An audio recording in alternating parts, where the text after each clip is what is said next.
And so I decided enough was enough. The day after, we were in our 2-minute passing period. Punchy came up to me ready to play punchies. I sized him up and thought, hope I hit him in the bone. So I channeled my inner Epo and put everything I had into this one punch.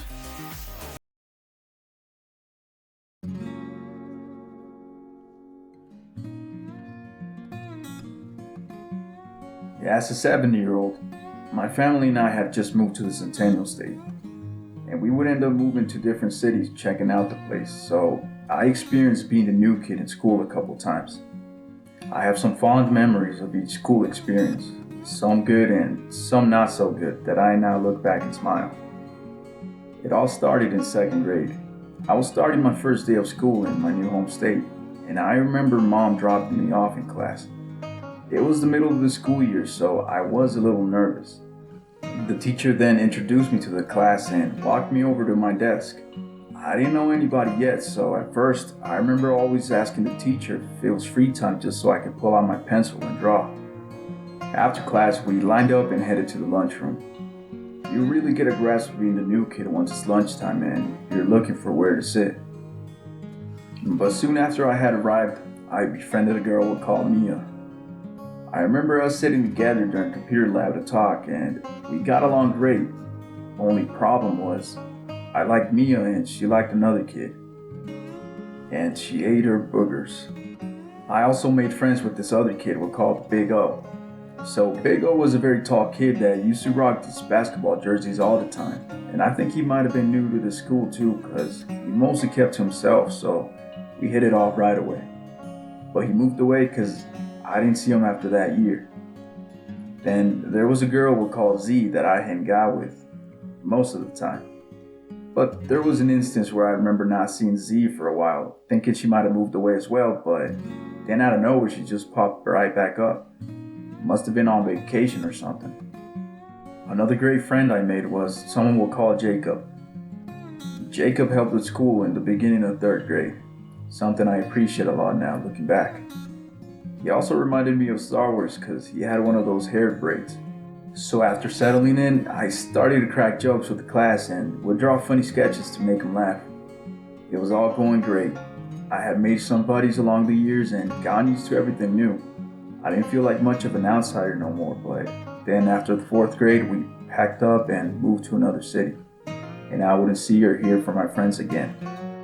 Once the new school year started, I was the new kid yet again, but now in the 5th grade, and I thought it was going to be tougher, but to my surprise, on the first day, some students came up to me and started calling me their amigo. At first, during lunch, I just keep to myself and would draw or play Foursquare sometimes. Early in the year, this group of girls would come up to me all flirty, and I'd get nervous because I was the shyest SOB. One of my first pals in that school was a kid we'll call Ray. Now Ray was the first one that started calling me his amigo as soon as I started, and he was hilarious because he would always try to throw down with everybody. I also remember he would randomly drop pointers talking about getting some baggy pants to look cool. Eventually, I met this 2-man squad who I started hanging with during lunchtime, and they found out I could draw, which led me to work on a comic book with one of them. We worked on a comic whenever we could and actually ended up selling one copy for $1 at the end of the year. I loved playing kickball whenever I wasn't working on the comic. He would use a big rubber ball, and I liked seeing how far I could kick it out of the field. It would become a good way of practicing my kicks since I was just getting into soccer. In this school, Fridays would hit different because at the end of the day, they had a backpack food program in which they would give out bags of food to students, filled with cans of food, fruit, etc., and my favorite, gummies. By the end of 5th grade, I talked with the squad and found out that I was going to a different middle school than they were, so once again, I had to say goodbye to friends. Upon starting 6th grade, I already had an idea of how middle school was going to be like after watching NC Classified, so I was ready. But as soon as I started, I realized middle school was strict, or better said, this middle school. They had a 2-minute long passing period, and if you were tardy even once, it'd be a 30-minute lunch detention. I remember getting in trouble and receiving multiple lunch detentions. So during lunch, I'd eat and check in with the school security to pick up trash and gather the equipment after recess. And I tried to fool him once by sneaking out of play right after eating, thinking it would slip his mind since I had been doing this for a couple of days. And was almost done doing my time, but he came up to me and asked, "Roddy, are you done with your detention time?" I recall thinking he definitely knows, so I replied, "No, sir, I still have some time left." And he straight up said, "Since you were honest with me, I'm gonna let you in the clear. Now go on and play." I thought, maybe honesty does pay off. Never forgot that moment. So I quickly made friends with the kid we'll call Gus. We became good buddies right away because we would reference funny shows and laugh all the time. Soon after, I also met this other kid we'll call Punchy. Now, I don't know if Punchy was an upperclassman, but he did look older and bigger. He came up to me to talk, and I don't remember how it started, but we just began playing punchies.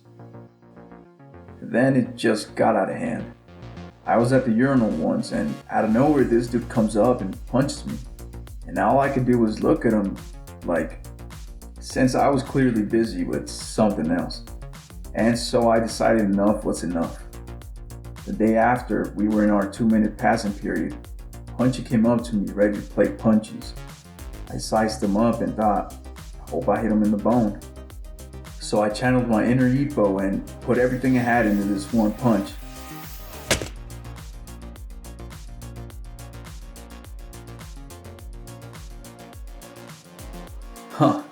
Guess we're trying now. That was a good one, but now it's my turn. Nani?